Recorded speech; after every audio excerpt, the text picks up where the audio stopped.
Most noble citizens, we must bypass a life of dormancy and vice to pursue the generative endeavor of a hard day's work.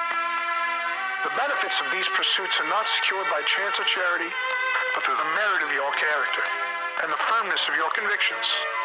It is you who are planting the seeds of trees whose shade you know you shall never see. Hello. Hey. Welcome. We're talking movies. We're talking cinema. It's your friends on their favorite podcast, and hopefully yours. Butler and Vane, hosting the Broken Wood podcast. We're here. Hey. We're trying to get in the holiday spirit and have a little fun today. Talk the news a little bit, but we got a few main topics to talk. I know my friend's been watching some films. We were just talking about that. But, how you doing today, buddy? You been catching up on cinema? Yeah, I've been catching up on some cinema, some classic films that I had never gotten around to watching, like It's a Wonderful Life, Taxi Driver. What else did I watch? Goodfellas. A few good ones in there. Just some of the basics, the staples. The staples, and I feel like if you haven't watched... Ones that people had said, Life, you got to watch, and I never got around to it. I finally said, hey, I'm going to do it, and watched 3 or 4 of those. It's a Wonderful Life, I think, is a fantastic piece of, Christmas time Americana, that if you've never enjoyed it during the holiday season, it's definitely worthwhile. Holds up pretty well. Not perfect, but not as bad as many movies you'll find from that era. So yeah, pretty well done. Early film. We're gonna do a discussion on film as an episode upcoming, sure, as a topical discussion. Gonna have some parallels with our old episode on music as a weapon, right? And also some parallels to nationalism as well, which was a subject we covered recently, because it's all kind of wrapped up together in this notion of building a nation. All the same sort of soup. And today we're going to try and keep it brief and light and fun, because there's so much going on, especially around a few specific topics that we're going to sort of make as the centerfold. And I want to start off on the top with who I think will probably spend a lot of the episode talking about, a certain right-wing commentator who has taken the world by storm lately. By the name of Candace And we Owens. surprisingly haven't really talked too much about her. Well, I think in our infinite whiteness, we have decided to, just listen, and I think that's, some would say it's wise and dignified, but we're just trying to do our best to, listen to women, especially women of color, but also more importantly, to listen to the movement. I do genuinely want to shout out to a creator named Pillboy, who has a great short or a video essay that's animated that's really well done about the sort of particular position of a character like Candace Owens and Thomas Sowell, who she is a big admirer of. These people play a role, and there's a deep history to what they're doing. It's like he describes it like this awful infinite money glitch that you can do as a black person if you're willing to just be a sellout. So it's, it's nothing new, just like many of these awful cretin that we'll talk about. But as we said too, Candace Owen has taken the world by storm, and it's been kind of hard to not talk about her, but I think we want to hold space to just really, cover what's been going on in the right-wing commentary sphere around Candace Owens, because I'd say I've been watching it fairly closely, and I've, have conversations with people who are bog standard Republican all the time. And it's really it's unlike anything I've really ever seen in sort of a horrifying way, but also fascinating. So yeah, we're gonna talk about what she's doing and where she's at, and what's sort of going on there. And I think Amerifest might still be going on, but I've heard that's been quite a cluster. So it's just a general, I'd say a cluster. Oh, and then the Patriot Games next year, which Trump announced in that recent speech he did. And people were joking, that sounds a lot like the Hunger Games. Yeah. Yep, we're doing the Hunger Games.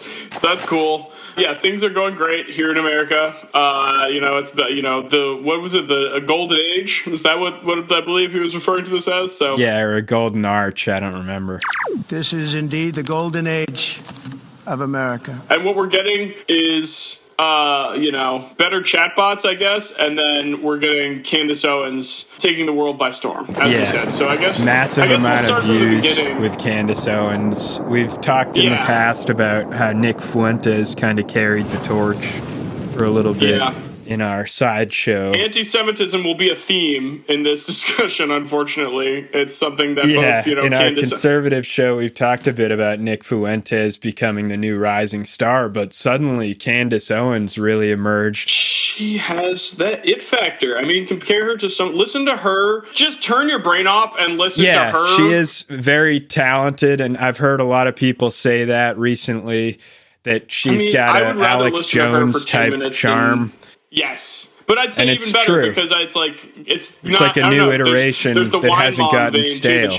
Oh yeah, Wine Moms have gone crazy. Cool. Respect. She's got like insane numbers now of streams, and it's like people are tuning in to what she has to say, almost like a murder mystery show. Yeah. And she's kind of gained a huge momentum very quickly in that following. And who knows where that will go now, too, because I guess let's start from the beginning before we get ahead of ourselves. But, Candace Owens, without getting into, like, the broader history of I wanted to say, too, that, like, there's other great resources about the history of, like, right-wing media, but, like, Candace Owens exists as, just like I said, another sort of, like, awful, tokenizing, like, pull-up-your-pants sort of, like, self-scolding figure within conservative media. And I believe she had a part of her, like, earliest career in high school, like, suing the school system or something like that. I don't remember off the top of my head, but before she was recruited by Ben Shapiro at Daily Wire and made into one of his voices on that show, essentially, where I think she started to gain her prominence and was pretty well known. Just not well known enough that we would talk about her on a regular basis. Right. Yeah, exactly. That's kind of just it. It's like it's not even really been worth, discussing someone like this, despite her, relative prominence already, because she's just entered like a whole new echelon of relevance in like a really explosive way. What we have joked about, I think, already on the show, and others have mentioned it too, is that like, despite it being a really like perfect Reichstag fire moment for them, ostensibly, and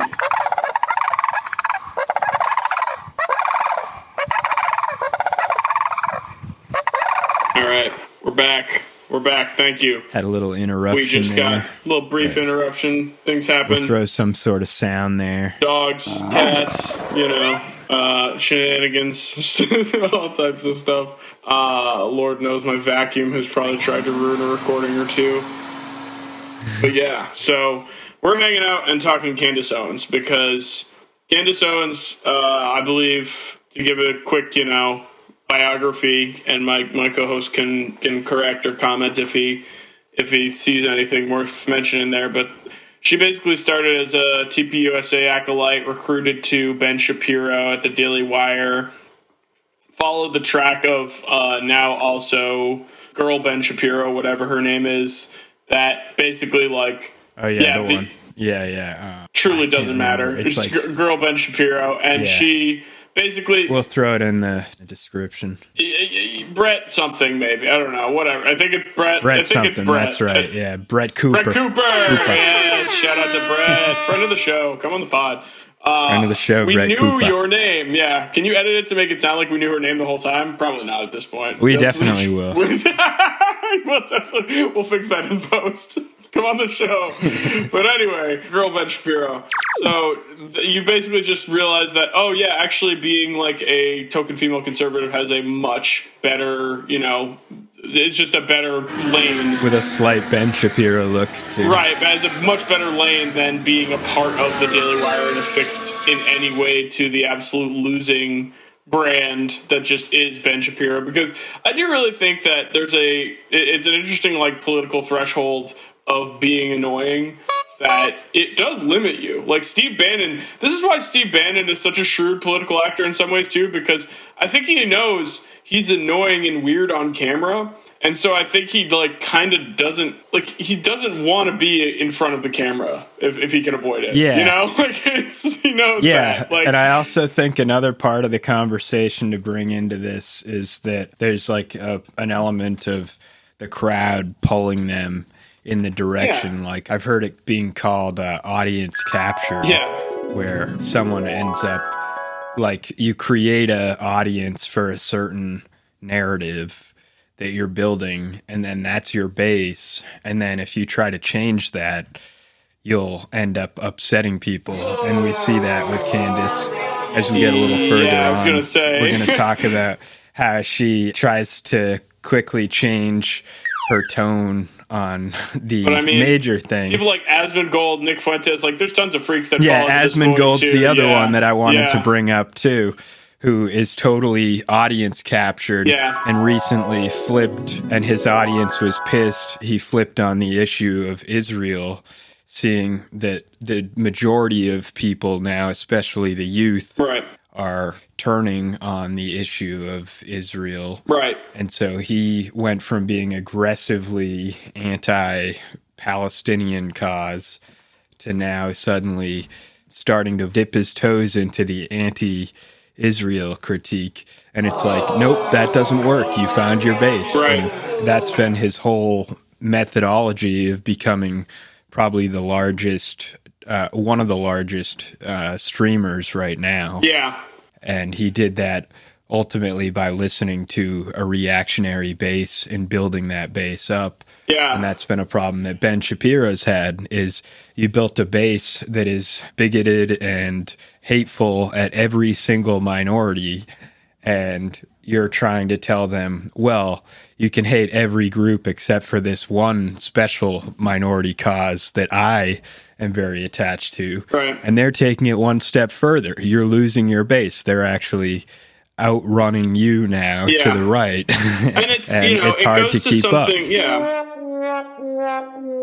It goes to something that I heard Hassan say once that really sticks with me, that like fascism is like the maximalist position of like reactionary thought. It's like you're the most reactionary you can possibly be, and that's why these people are constantly like in reaction to just what's being so said. They're kind of like staking their post at a certain time, and Ben Shapiro becomes like late 2000s, maybe the certain figure of that time period who's pushing the bounds and going a little further right. But by the year 2025 now, you're falling way behind in the audience that you've been creating. And the unfortunate nature of that reactionary thought is that we're seeing a parallel rise of anti-Semitism with this anti-Zionist thought, and that's where a figure like Candace Owen fits back into the discussion, because while she is, interesting and anti-Israel, and that is a part of her appeal, she is also like anti-Semitic in ways that other like comment on I would say in the Nick Fuentes track of anti-Semitism. I would say almost like more weirdly sort of like I don't know. Well, catering more to the side of the Great Replacement theory, that actually says, no, it's a Jewish plot. And that's the part that Ben Shapiro didn't bring up all that much. He just said, oh, look at all these brown people around you. And also Mark Levin. I actually have a clip of Nick Fuentes saying that it was Mark Levin that pushed him deep into the right.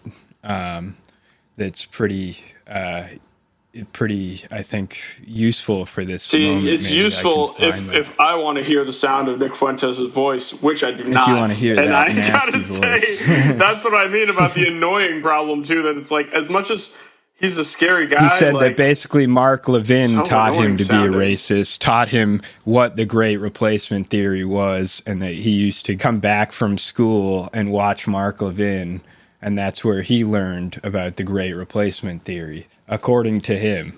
And now he says, it's confusing to me, Mark Levin, that you're coming out here and telling me, like, I'm not allowed to be angry at Jews and saying that the Jews are part of the plan to replace the white people, because that's definitely part of this conspiracy that they've been building and the deep-seated tropes that they've been engaging in. Exactly. So it's like you can't just the whole suddenly they're coming to replace us narrative. Yeah, exactly. That's just like who's the they? Paranoid. It's like paranoid mental illness at its definition, and like just antisocial and absolutely dangerous. You listen to Mark Levin every day? In high school, yes.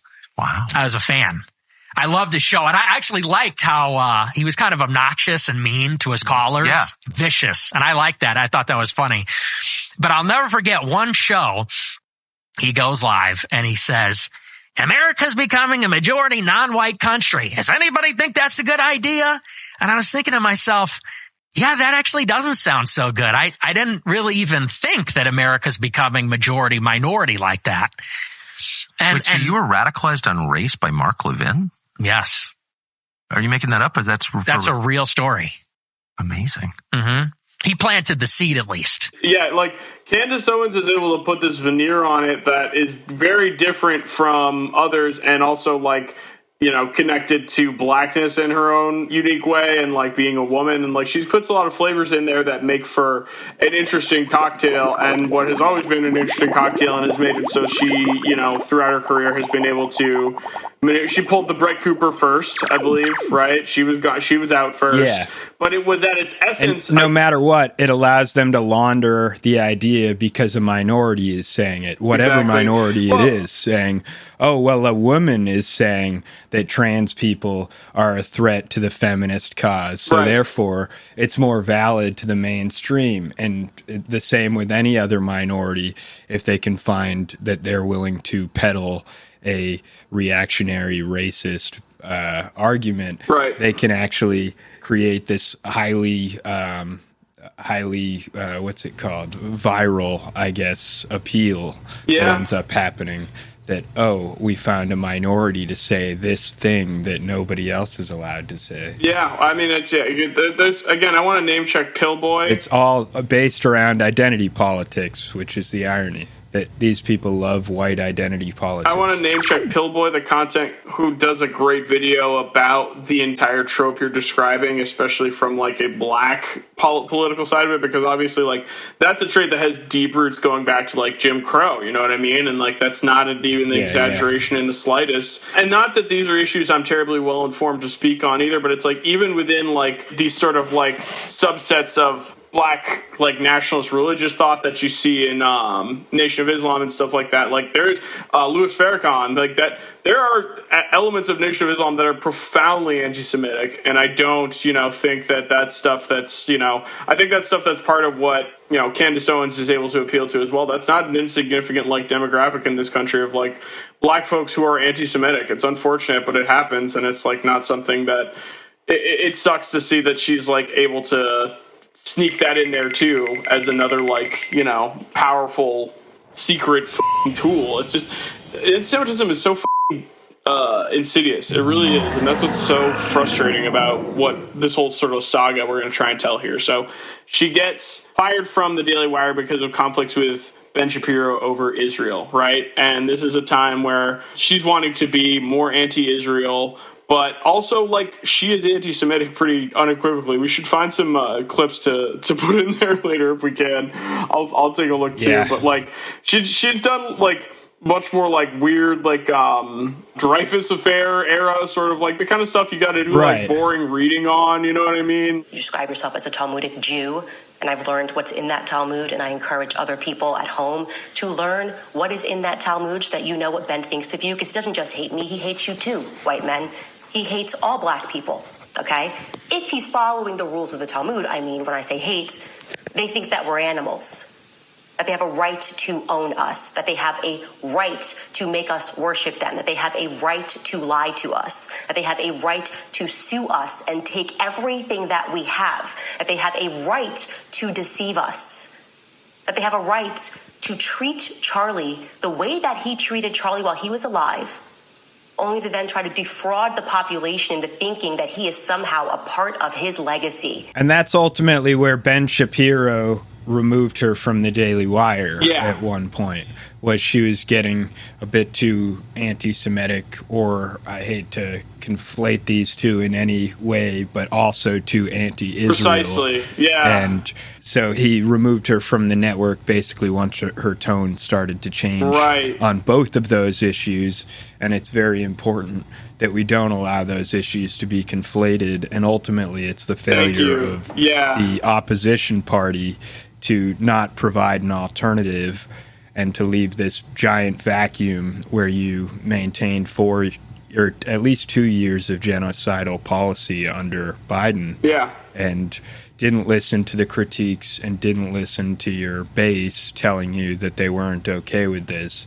So you created the vacuum, and now we have seen on both sides, quote unquote, really it's the affluent, privileged mainstream class in the media that has conflated these two things and said that anyone that criticizes Israel is anti-Semitic. Yeah, we should be clear. It's very important to be clear that is a dangerous conflation, because it actually leaves room for people like Nick Fuentes to emerge saying one more reasonable thing than the most radical, reactionary, horrible right-wing things. But he happens to say one correct thing on Israel. That grain of truth effect. It's very powerful. And thank you for adding to that. We should be clear and unambiguous that it's like Candace Owens was anti-Semitic even before she went to anti-Israel. But there is this ethno-nationalist alignment that happens where people say, hey, as long as the Jews have a state, I'm for them, having that ethnically segregated state where they should go is kind of like one of the implications that are why you see, strange bedfellows with white nationalists and Zionists as well. So the change for Ben Shapiro was the anti-Zionism. That is what ultimately pushed Candace Owens away from the Daily Wire. She was anti-Semitic in her own way before. Yeah, as much as they Ben see Shapiro this opening because things become very clearly like the Ben Shapiros and the conservatives start having this very programmatic, like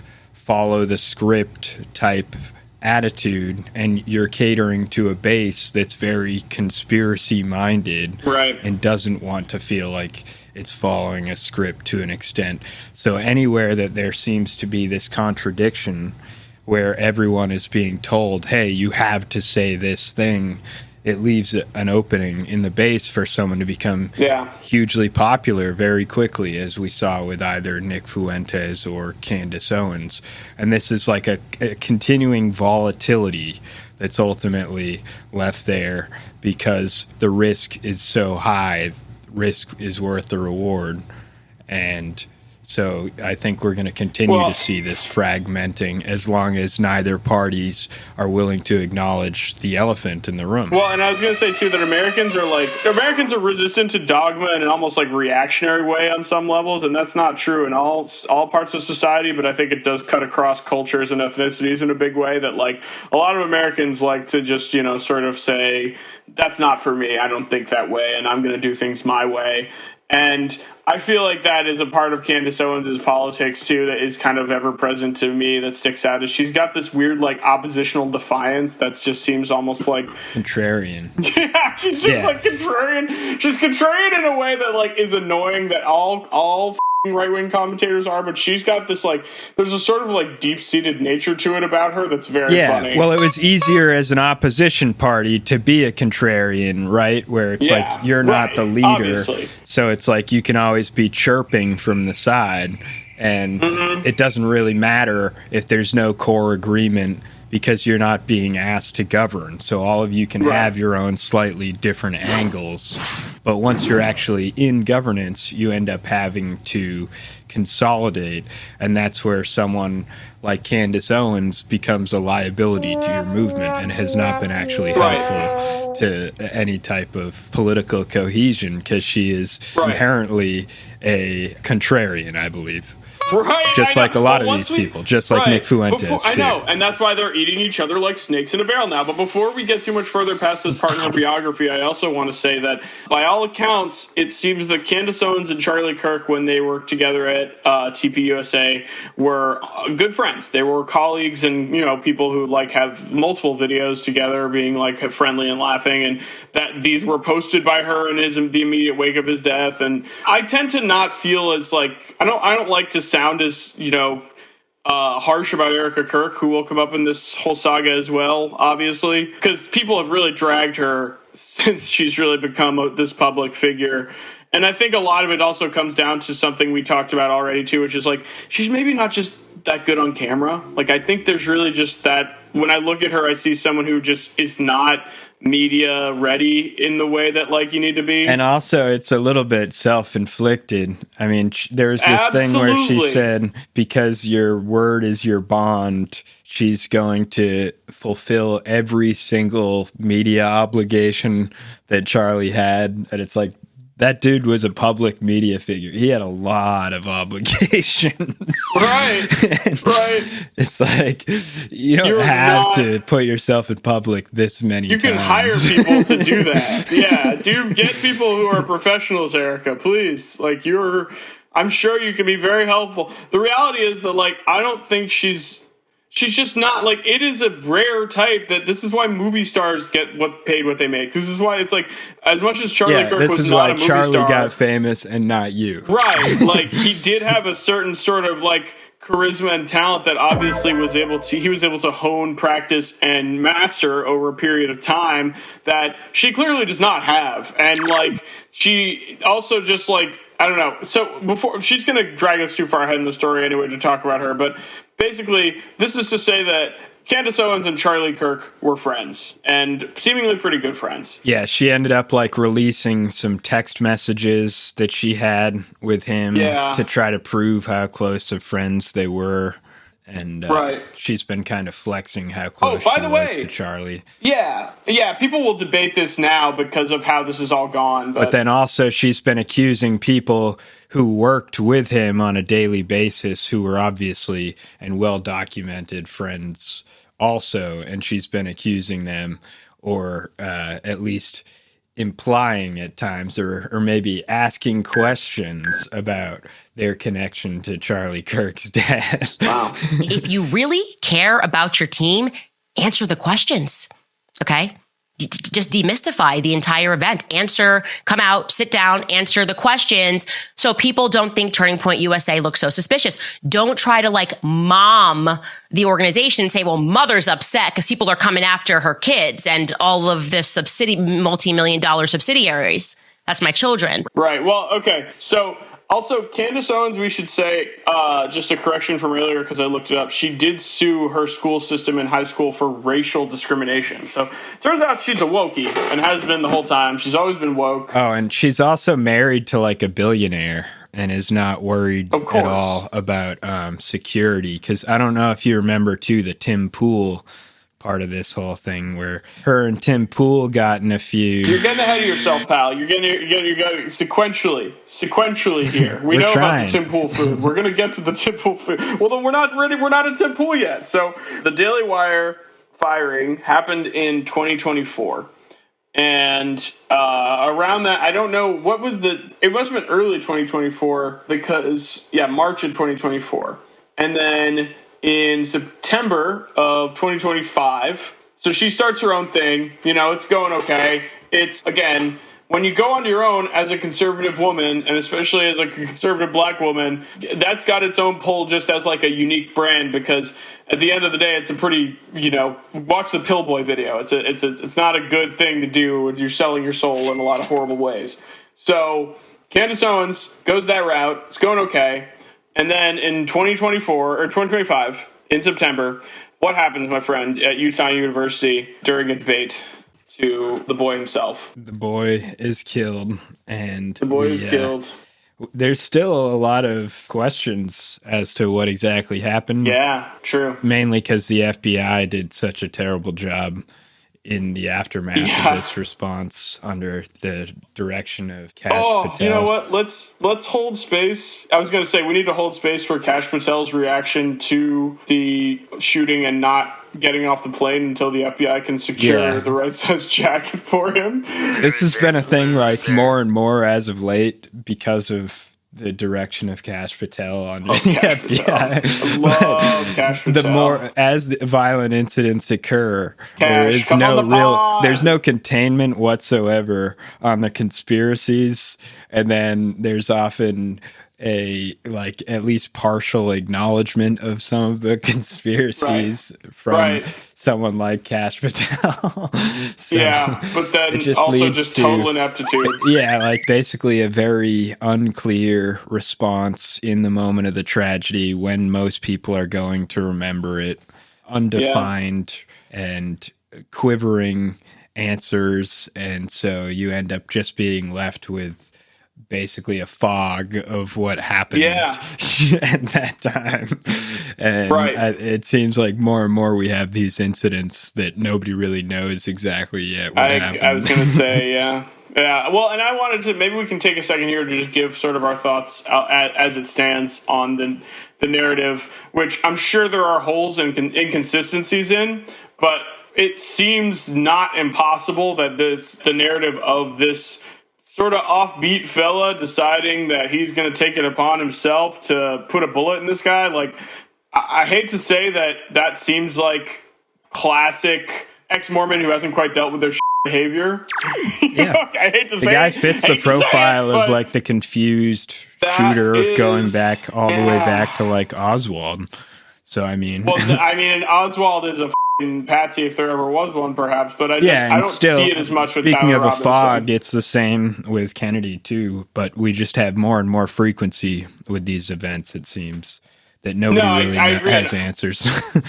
My point is to say that, like, of all the vast conspiracies in these countries that are, many of them very valid and important, I'm sure there are things we don't understand about this shooting yet, but the idea, when I profile this guy in my head as just like ex-Mormon, has guns, like has shot his whole life, like has this like sense of it's like it's up, but it's like Mormonism is up. I'm sorry to say, yeah. Like, we love and then it, if you think like, back Mormonism, in that first moment about all the things you heard, like the guy's a leftist, the guy's a groiper, the guy's this, the guy's that. Right. It's very confusing to this point that most people don't have answers. Yeah, and not an FBI agent, not that it seems they know any better, but it seems like he, as all Americans, was incoherent in his politics, and that was his main, thing, and that's really what, especially when you're that age, like, it's very, I don't know, that dude, it's one of those things that's very sad in its own way, too, even if, like, that's not really how it's felt. I do really think we should take a second to just say that, like, what happened to Charlie Kirk was very sad. As much as I never mourned him, and certainly I think he was an awful person, but like it's awful how he died, and I don't think it was something that I am shocked how little effect it has had, and it seems like the kind of thing it's hard to believe someone could just randomly decide to do that, but that it's so obviously there were calls right after to create like a Reichstag fire moment from this and to go after the left. But this was exactly where that moment that we were talking about earlier kicked in of contrarianism emerged, and you had figures suddenly emerge and really destroy their ability to go after or to build a single narrative after one sort of killer. And Candace Owens played a large part in spreading the conspiracies that ended up making it clear that it wasn't a left-wing shooter, or at least creating enough doubt around the idea that this was a left-wing or trans shooter. There are times in history that you live through where you see how obvious and you see how easy it is to lose sight of what happened just based on the events that you can record, and like it seems very difficult to like. There are moments in time that it's like you can understand how looking back they only become sort of more confusing, especially when you don't understand like the way people are speaking about and understanding things at that time. Or the way that the authorities handled it, like after that moment is such a key part. Example of this. Yeah. Mangione is another great example of this, where it's like if the authorities don't do their job, neither can you, and you're still left in the situation of not having answers as much as you want them.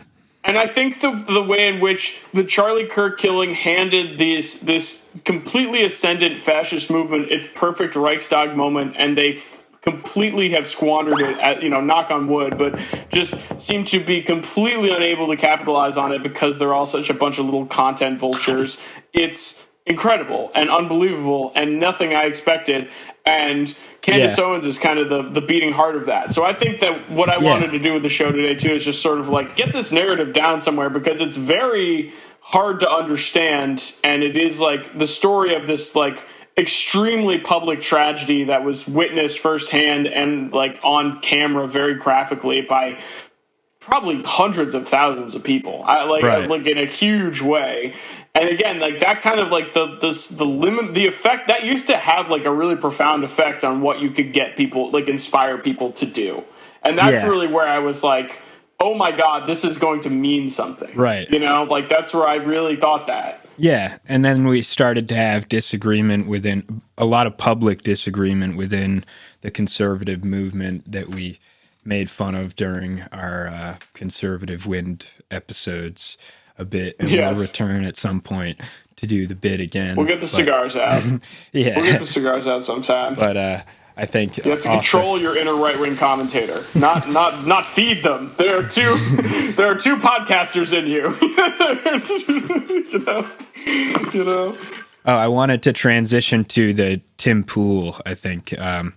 What he said. I mean, even then, it's like, let's just talk about the immediate aftermath, because it's like Charlie Kirk is shot, and immediately, like, Tyler Robinson is caught. The narrative is made to be pretty clear, and again, it's like this going to be this Reichstag moment. Once again, you know, they're saved from the Epstein files too. I think that's another point that I've made before that I want to make sure to point out, that like Epstein stuff was coming up in a big way before Charlie Kirk got shot, and they kind of got like a week off from that. But I think that's the first thing I want to say, is that like it's just amounted to nothing. And even before the narratives were really diverging in a big way, it was already just completely melting away in the like miasma of like just disagreement and inaction that these people essentially live in, because they don't have any real like political goals besides mass deportation. That is in seizing itself power and then not knowing what to do once they have seized power. Right. Besides things that are inherently self-destructive and embarrassing, essentially, many of them. So that's what's going on, and that's what they did, and they humiliated themselves right there on the tarmac, going out to investigate Charlie Kirk, you know, and that has only shown out since then. Yeah, so they're going after one another in very public ways, very low stuff that is really inherently toxic to a movement, like to just go after one another's personalities and to do a bunch of ad hominems. Let's introduce Erica Kirk, the character now too, because it's like Erica Kirk figures heavily into this, and she's like a non-entity up to this point. Not because like no one cared who Erica Kirk was, but like no one cared really at the end of the day, and they would probably still continue not to care if she has not insisted that she become like the successor to Charlie Kirk, which is fine, as you know, her right, do what you want, whatever, like that's fine.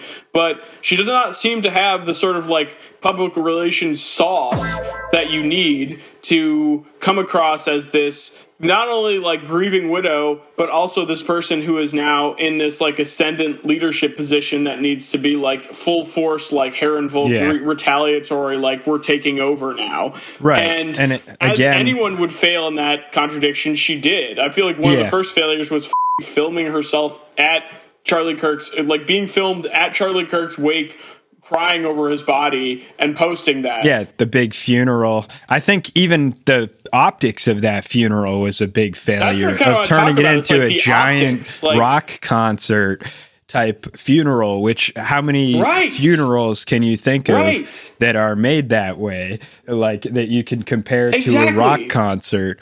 But that is what they chose to do with it. This is the stuff I'm trying to get. Ultimately, you invite criticism even within your own movement. And Candace gained a bunch of attention after that moment. I really struggled with that, and I struggle with it even more now that I know that Charlie Kirk, has been a lot of questions about what about his burial? How come we haven't seen anything about his burial? We saw so much and then we saw nothing. And the reason that's like a big hush-hush secret is because Charlie had a Catholic funeral mass and he is buried in a Catholic cemetery. Yeah, but really it was about the architecture. I want you to understand. Why the little lies?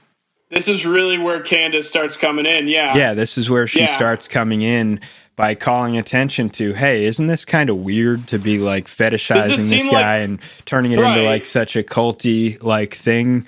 And she's not wrong in that regard. And again, it goes back to that grain of truth that it's like once you're in power, if you're going to form this completely top-down authoritarian party and have no disagreement whatsoever, you better be completely correct on all the issues and be completely uncriticizable, essentially. Right. And it's like, if you leave yourself wide open for criticism, even within your own movement, then what's going to happen is you're going to have these opportunists pop up out of the woodwork and capitalize on that like they have. I think that people were viscerally disgusted by the obvious lust by the Trump movement and the MAGA movement and people at Turning Point and just everyone to capitalize immediately on the person's death. And this was reflected in the general public too, by people being like, no, you're not going to cancel what the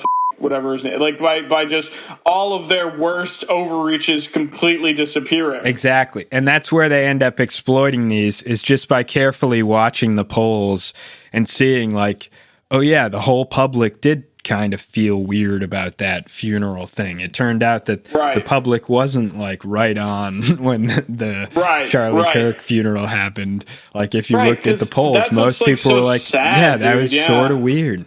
Like probably a majority of Republicans. Really think that like there's a very real chance that that Erica Kirk is not even a tenth of the nefarious individual she's made out to be, and is really just like a grieving person who is overreaching her ambitions beyond her capabilities, and is, not ready for camera the way that you need to be, or the way that like someone like Candace Owens is, who's been a commentator like this for like decades now. So, and also once again has a very genuine friendship with Charlie Kirk. Yeah, and like I don't think it was all had a very genuine friendship. Yeah, I also don't think it was all of Erica's decision to make that a big rock opera type spectacle. Yeah. I think that came from the very top down, and probably the inner circle of Trump, like someone like Steve Miller, who told him, you can use this as your Reichstag fire and go all the way.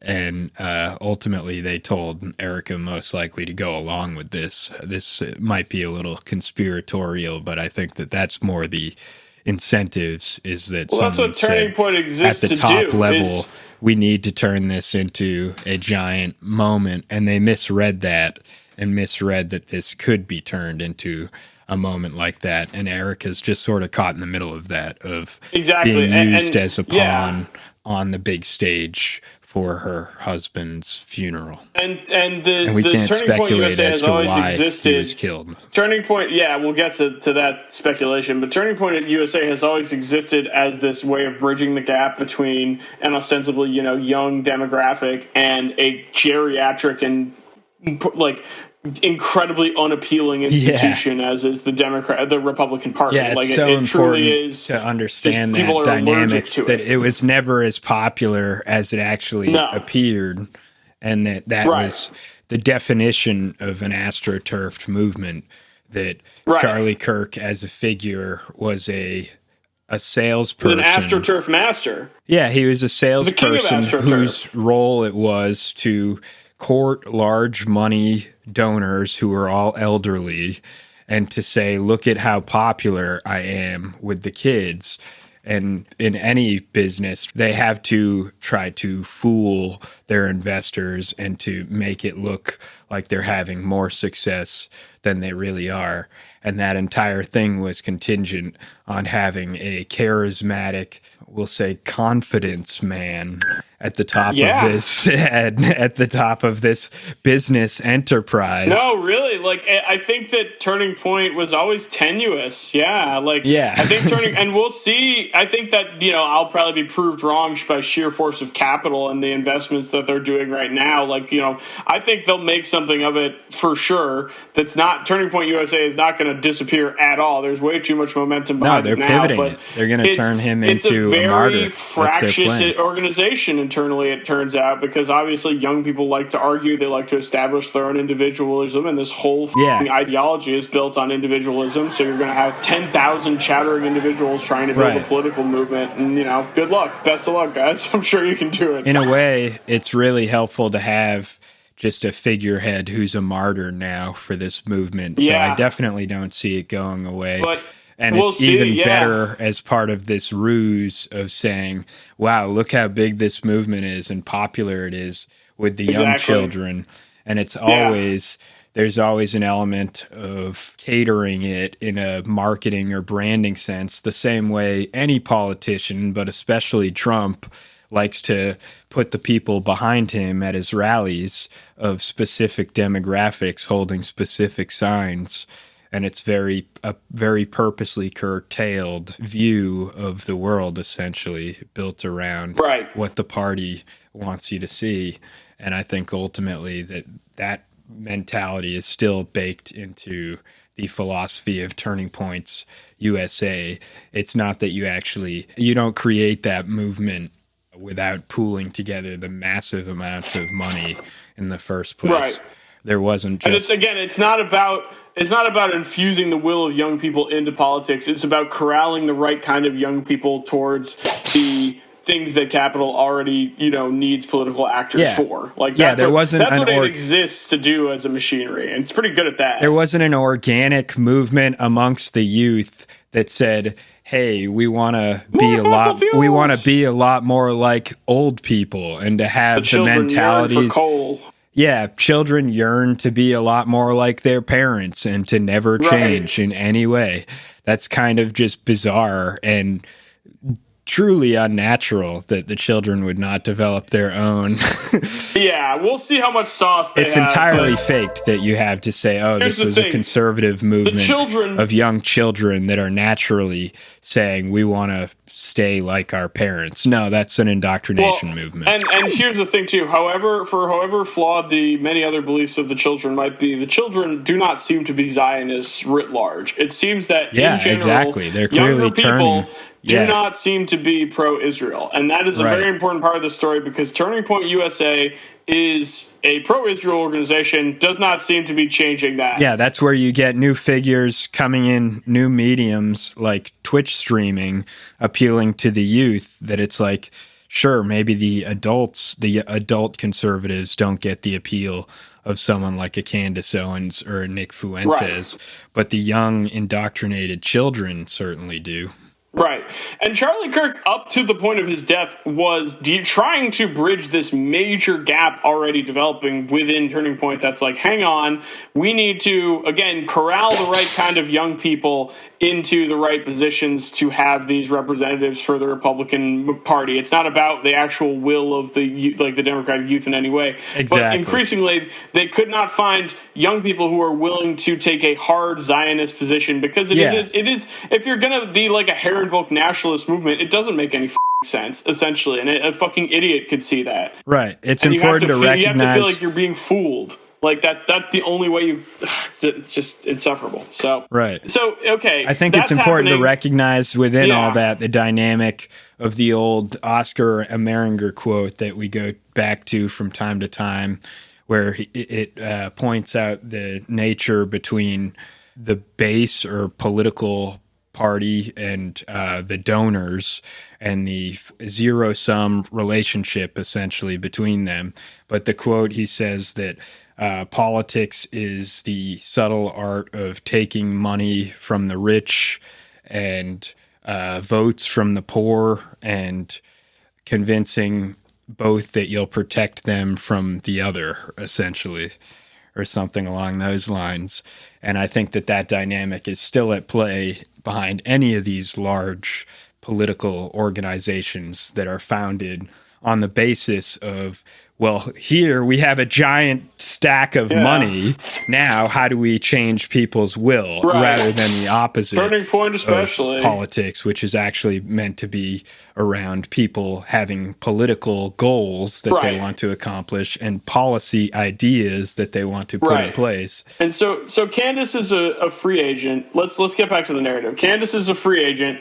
She's already, not bound by the same contradictions that Charlie Kirk was wrestling with up to the point of his death about how do I make sure that young people actually, stay conservative, stay in the Republican Party, but also give up this anti-Zionism thing.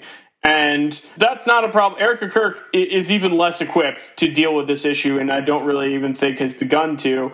And this is where Candace Owens starts to begin the narrative. I don't know if she was the genesis of it, but I feel like she's certainly fed into it heavily, that Charlie Kirk was killed by Israel, which she flirted totally with it at times. Incoherent. Yeah, like and then changed totally to just about every other Absolutely not what state, happened. and then all the other states combined at the same time. Like she's gone a lot of different places. She's rotated many different theories. About 48 hours before Charlie Kirk died, Charlie informed people at Turning Point, as well as Jewish donors and a rabbi, that he had no choice but to abandon the pro-Israel cause outright. Did he also express that he wanted to bring me, Candace Owens, back because he was standing up for himself? And then did he, just 48 hours later, conveniently catch a bullet to the throat before our onstage reunion? And so it's we're not going to be able to get into each and every one that she did, but she had some different public feuds. Yeah, that's important because it was important, like sort of breaking moment where she's saying, like, I actually care about Charlie Kirk and the people at Turning Point USA do not. And again, this is like, despite Turning Point many inherent flaws as an organization, it does represent essentially like the bulkhead of young conservatism and like indoctrinating young people. And it was a perfect eating their lunch like this is crazy. Yeah, and there was a text or some texts that were leaked, I believe, that revealed that Charlie was changing his opinion on Israel or struggling with this exact concept that I was just talking about of having a base that wants one thing and donors that want something else. And there were texts of Charlie saying, I can't really square this anymore with my base. You're telling me to stay on Israel, but the conservative youth is leaving me. And if we're going to keep this movement big, the Turning Point movement, and grow it even, we're going to have to, in some ways, be able to adapt with the changing demographics that are happening. And if the youth are starting to depart from their parents on this major issue, there was some evidence that Charlie was struggling with that. Candace exploited that and said that this is proof Candace essentially becomes the nexus of conspiracy. Yeah, so much so that Netanyahu actually came out and had to actually publicly discredit this theory that Candace Owens was saying that Israel had a hand in the killing of Charlie Kirk. Joseph Goebbels, the Nazi propaganda minister, said that the bigger the lie, the faster it will spread. Well, somebody has fabricated a monstrous big lie that Israel had something to do with Charlie Kirk's horrific murder. This is insane. It is false. It is outrageous. Charlie Kirk was a giant, a once-in-a-century talent who defended freedom, defended America, defended our common Judeo-Christian civilization. Charlie loved Israel. He loved the Jewish people. He told me so in a letter that he sent me just a few months ago. One of my greatest joys as a Christian, he said, is advocating for Israel and forming alliances with Jews to protect Judeo-Christian civilization. He encouraged me to make the case directly to the American people about how vital Israel is to U.S. national security. He told me, the Holy Land is so important to my life, it pains me to see support for Israel slip away. Now, if Charlie disagreed with a policy of mine or a decision here and there, not only did I not mind, I welcomed it. This is the essence of Charlie. This is the essence of a free country. It's exactly what Charlie stood for. And I knew that his suggestions always came from the heart, from his love for Israel and from his love for the Jewish people. A few weeks before his death, I spoke to Charlie. I invited him to visit Israel again. And sadly, that won't happen. Now some are peddling these disgusting rumors, perhaps out of obsession, perhaps with Qatari funding. What I do know is this: Charlie Kirk was a great man, and a great man deserves honor, not lies. Rest in peace, Charlie Kirk. May your memory be a blessing. Yeah, think about that. Like, this, Candace Owens has managed to kick up so much shit within the conservative movement in America that Bibi Netanyahu had to get out there and say, we didn't kill Charlie Kirk. Think about that. Yeah, and that's why others in the conservative movement have said, you idiot, this is why we've missed our window to go after the left now, because you distracted us and told us all these other different theories.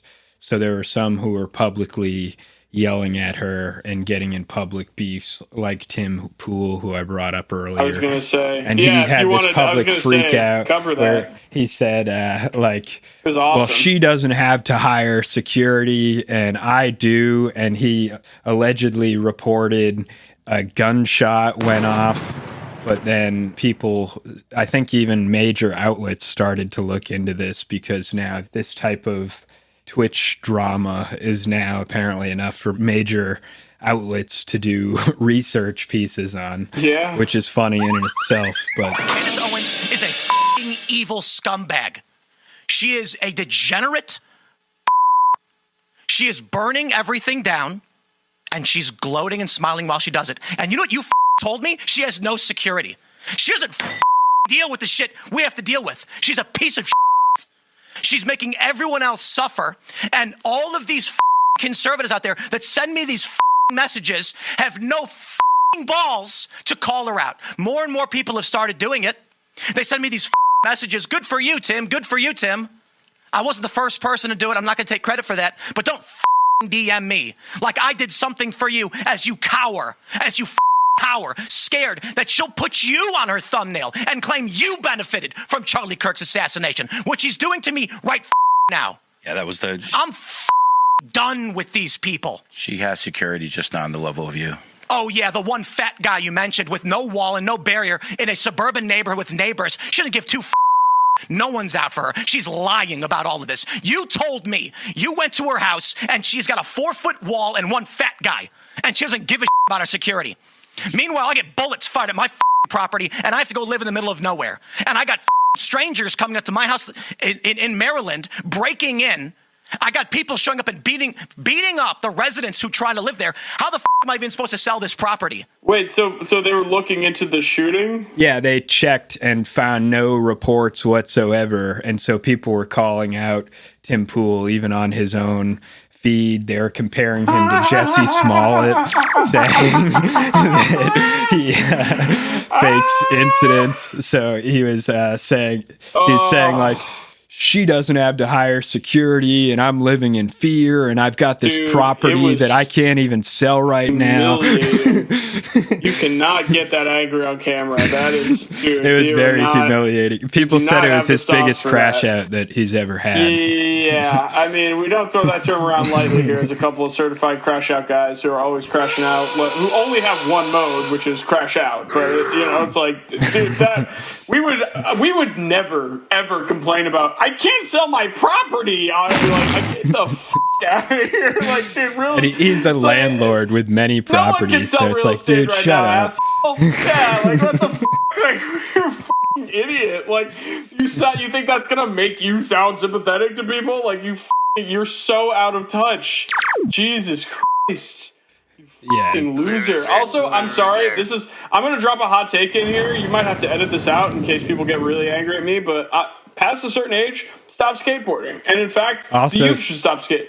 Also, in some settings, definitely don't wear a beanie, like weddings and things like that. When you're dressed in a full suit, definitely show off your bald head, even if you're a little bit ashamed of it.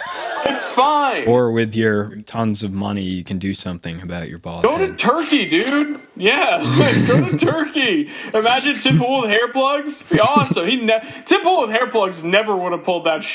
The Tim Pool with hair plugs would have known. Instead, that was he's the signature beanie guy. Bro.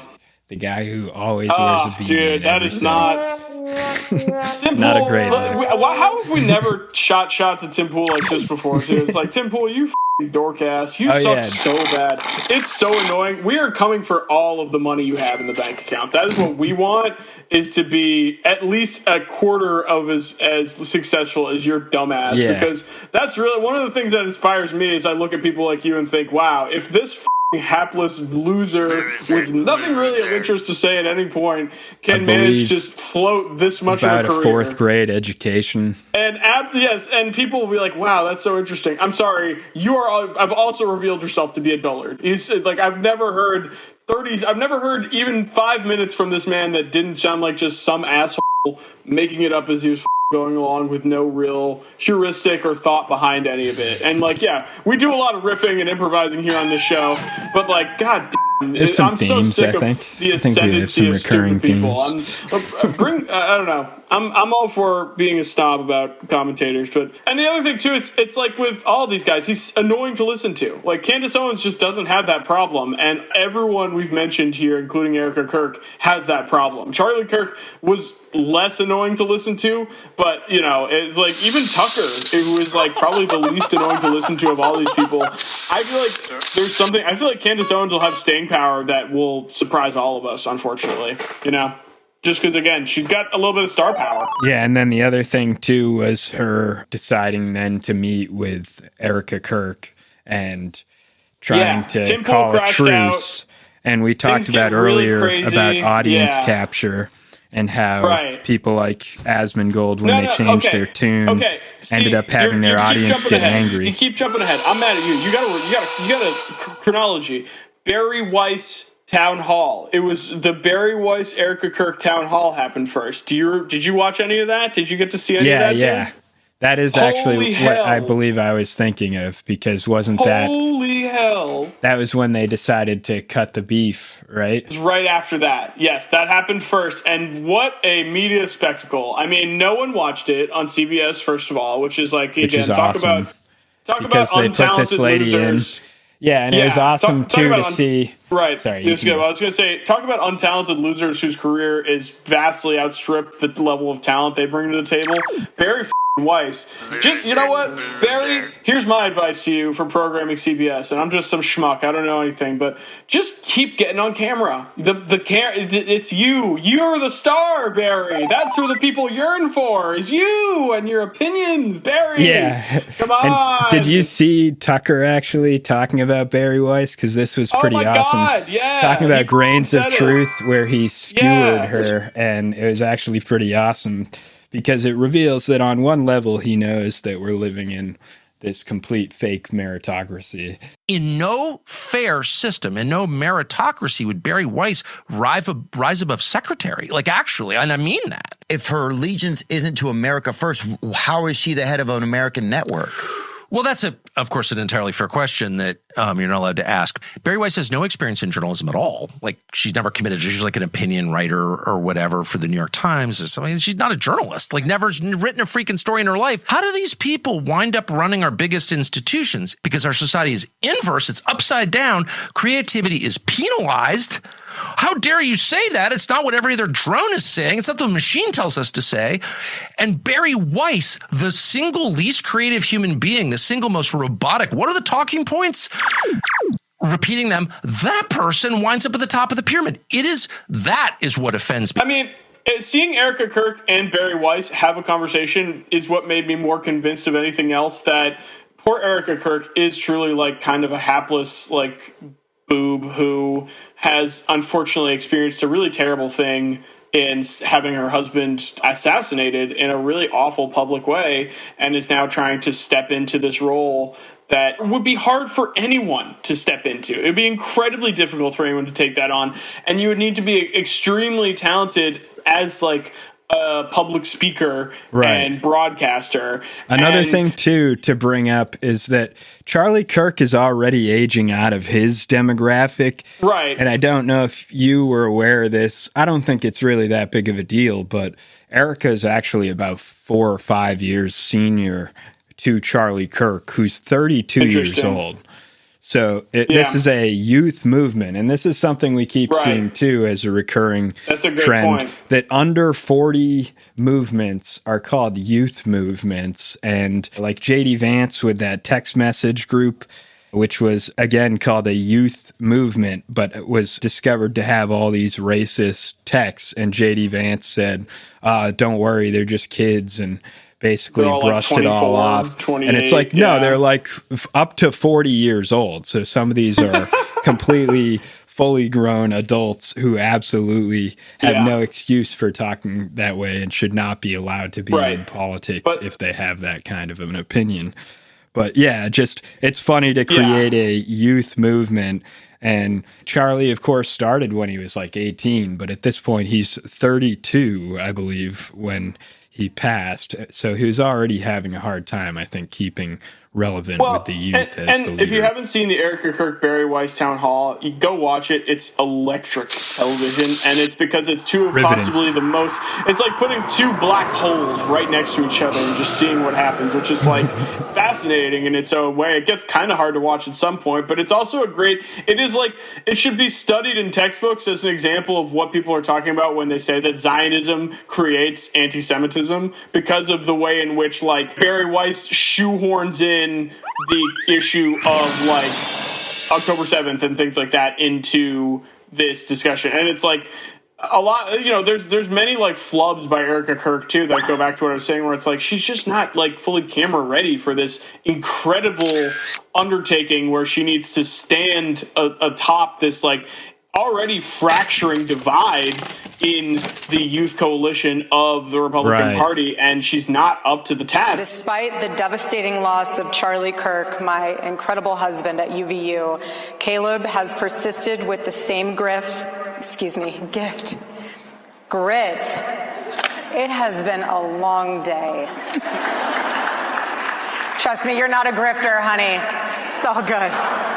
And so Candace Owens, who is able to be anti-Zionist and able to be anti-Israel and also anti-Semitic, as we went over, is able to step into that gap and has in a major way. And she came up in this Erica Kirk town hall, too. That should be said. That that was part of why they were even having this. Yeah, and you touched on another issue there, I think, that the movement is dealing with inherently, was that it was already fracturing. But I think that in the mind of the Fox News viewing older demographic, they sincerely believed that this was a powerful and popular movement within the youth and didn't realize that this was largely shaped by forces like television and media to make it look much bigger than it actually was. And so I think you already had that situation of that movement starting to falter and fragment under the leadership of Charlie Kirk.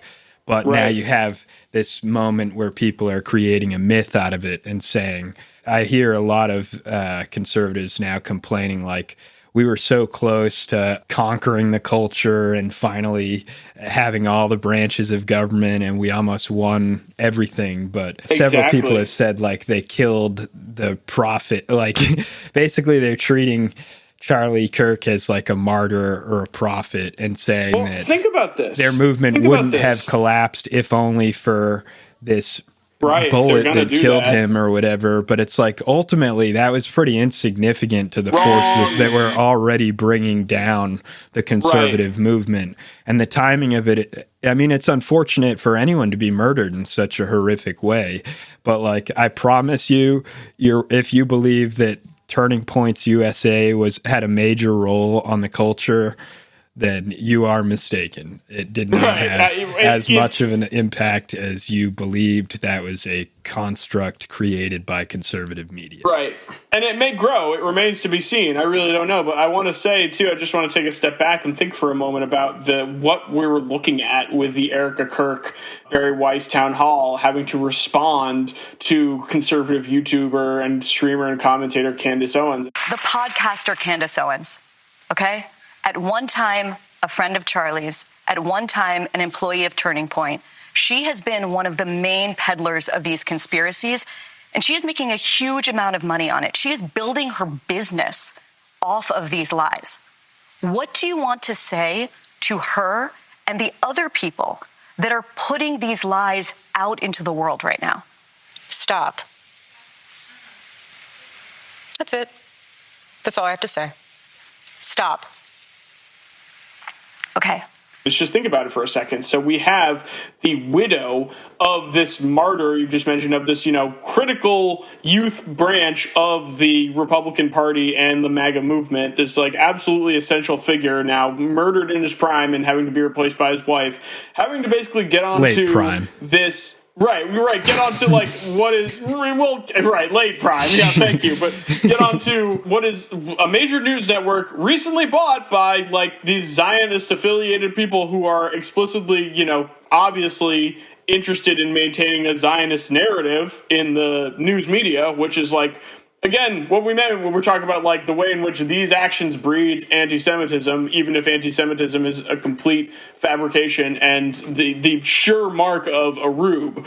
But like you have that happening, and you have Erica Kirk and Barry Weiss having to basically, begin this discussion between Candace Owens and TPUSA, because it's become so obvious so quickly that Candace Owens has stolen the thunder of this whole thing in a not insignificant way, and has made it not about, okay, how do we unify around like the Zionists and the MAGA movement, instead made it like, okay, what really happened to Charlie? Was Israel involved? Was France involved? Yada, yada, blah, blah, blah, a bunch of conspiracy bullshit. Like, she's literally crowdsourcing from YouTube comments, which is enough. Like, there's so much horse shit being cranked out by her that we're not going to get into the specifics of like the Egyptian planes. We're not getting into any of that. If you hear mention of Egyptian planes, that's a Candace Owens thing, okay? And like Erica Kirk made jokes at the start of Amerifest about Egyptian planes, and it's like, girl, I don't know if you have the chops to carry such a bit. It's not that it's like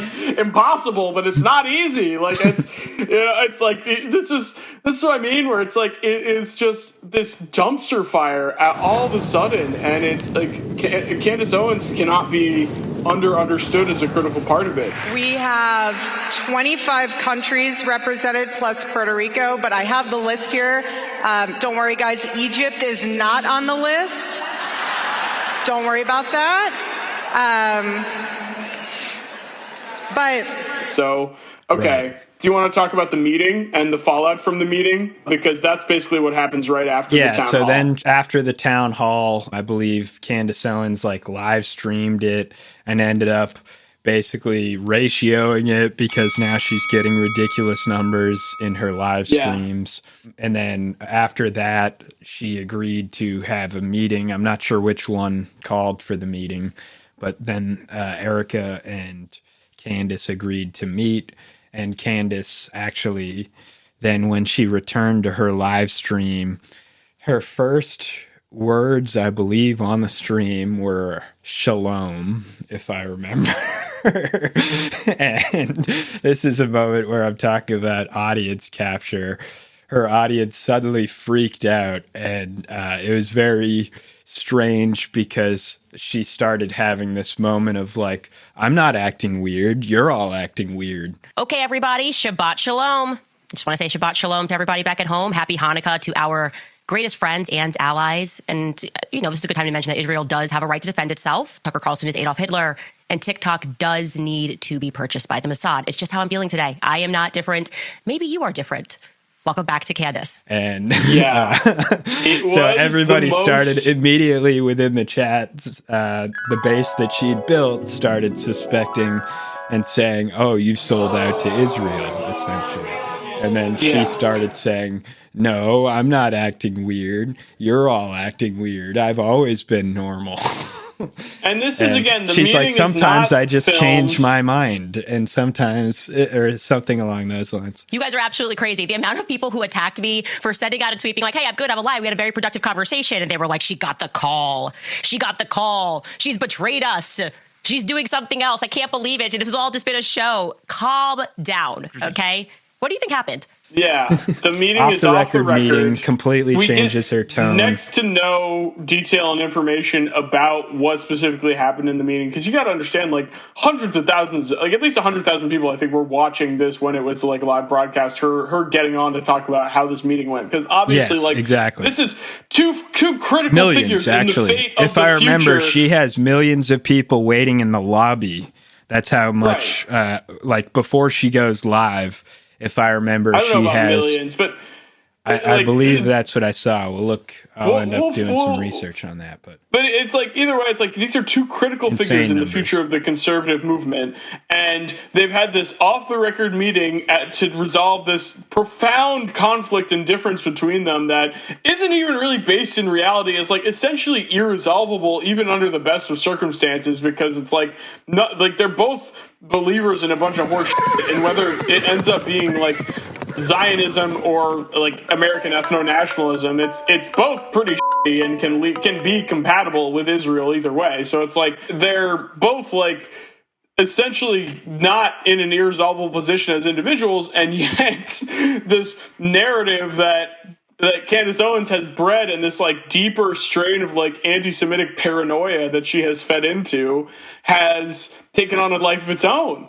And And so she on immediately... top of that, they don't film the meeting. So no one knows. And then her audience freaked out that she suddenly changed her tone on Israel. And then I believe the next day she came back to her stream again against Erica and levying accusations and conspiracy theories again about what happened to Charlie Kirk. So she tried for one day to see if she could make peace with Erica, and her movement wouldn't allow her.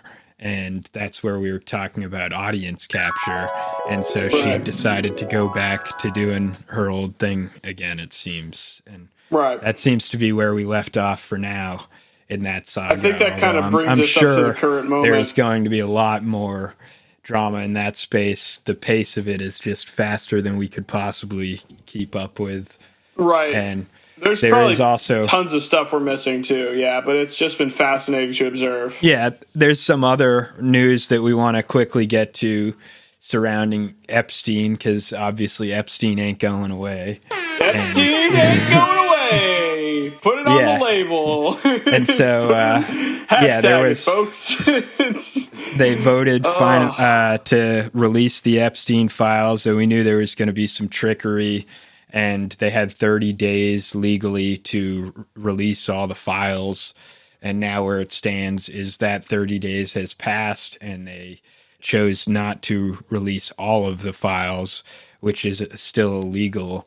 But they did end up releasing several more batches of thousands and thousands. And we've gotten quite a lot of photos already that are very disturbing that I'm sure Butler can talk about a bit. But also we had a couple resignations too that are of interest. We had right before this release, Dan Bongino from the FBI decided he wants to go back to podcasting.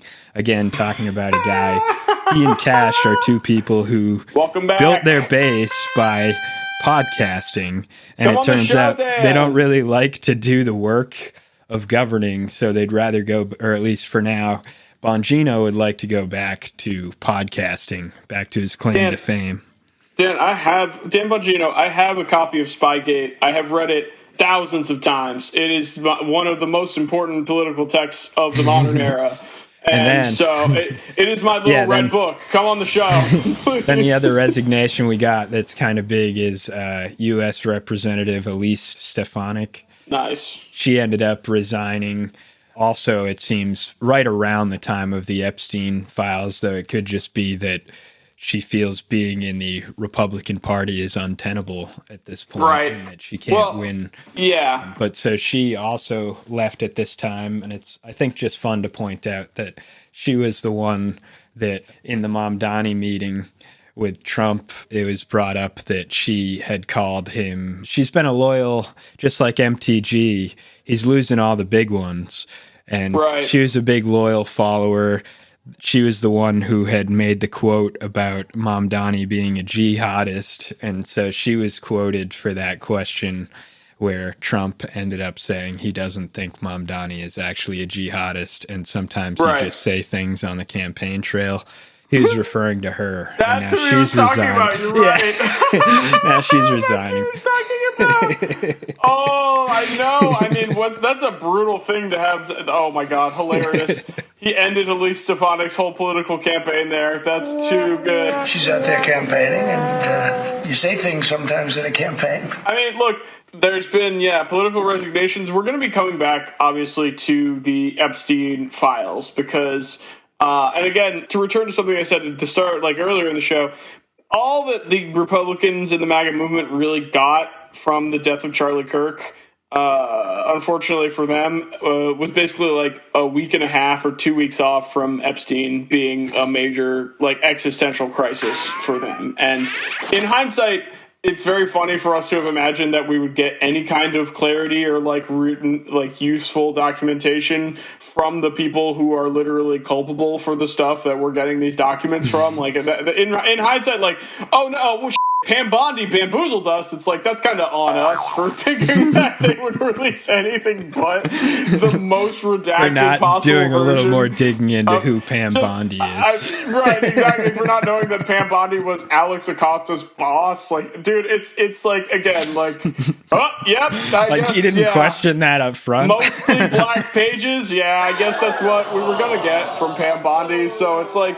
who knows what's next for this shit. I mean, the reality is that God bless the Ro Khanna and their Democrats who aren't, letting go of and Thomas Massey too, to a lesser extent. Also, thank you all for props to him, for driving a stake into the heart of these motherfuckers as much as possible, and keep it Even up. We love to see MTG it. on her way out. Yep.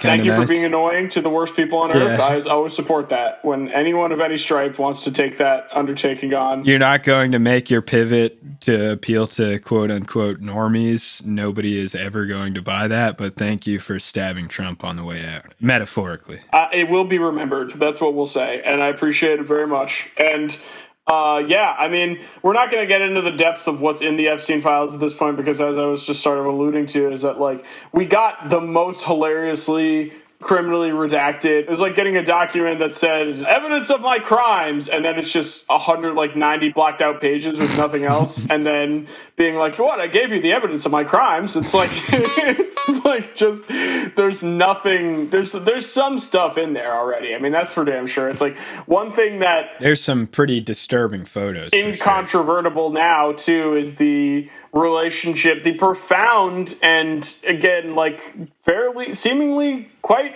evidentiary relationship between Epstein and intelligence agencies, the Mossad and the CIA being obviously the two major ones, but a lot of these things were like already known and already like pretty well alluded to, so it's like just kind of more corroborating evidence, right? Just a lot of like more corroborating stuff, and we'll definitely get into the details more on Epstein stuff in a future episode, but I just wanted to hold space for the saga of Candace Owens' meteoric rise in the wake of the Charlie Kirk assassination at the great expense of Turning Point USA and I'd say the larger like Republican MAGA movement. I wanted to just sort of tell that story because it's one of those things, like I said, where it's like having lived through it, I feel like it'd be easy to lose track of that specific narrative in hindsight. I can see how like looking at this story in the future, it'll be hard to be like, okay, this thing happened and then they lost even worse. It's like on the one confusing. level, like it's crumbling on economic fronts in ways that are completely indescribable and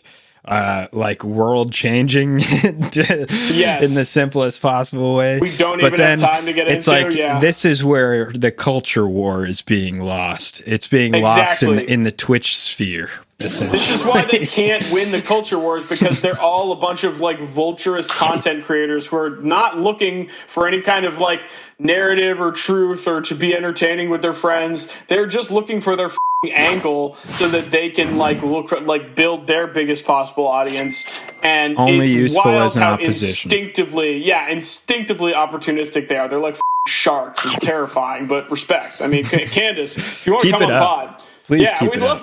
We'd love to have you on the pod, Candace. I don't know if that's maybe we should. I don't know. I think we're about the same size. We can fix her. We've got an equal size platform. Yes, I would say right, exactly. See, that's our secret for not being audience captured, is to have no audience. That's the secret. I'm kidding. To the precious few people who are listening to the show, thank you so much. We really appreciate you so much. It's honestly, thank you, Comrade Shark or whoever else. You're so great, all of you. We are captured by you. We're captured by our love for you, and we appreciate you listening. And maybe someday I'll get a better microphone just for you, but probably not. So for now, I think we're going to sign off here. Do you have anything else you want to say before we go, buddy? No, that's all, folks. Awesome. All right. Yeah. Oh, yeah. And one more plug for the Pillboy video too. What is it called? Let me just get the name in here. But it's really, really good. Covers the Candace Owens phenomena, and I'd say the price of self-respect, it's called. And it's one of those things that like we've kind of held off on this because of our, like I said, infinite whiteness. And it is a like issue that definitely is racially sensitive, and you should hear it from someone who has a little more insight from like the Black community. I think that's a good way to understand this too. So check out Pillboy and the Price of Self-Respect. It's a very good video. So yeah. Alrighty, y'all. You have a good one. Thanks for listening. Bye-bye. Happy New Year. Happy New Year. Yeah, peace.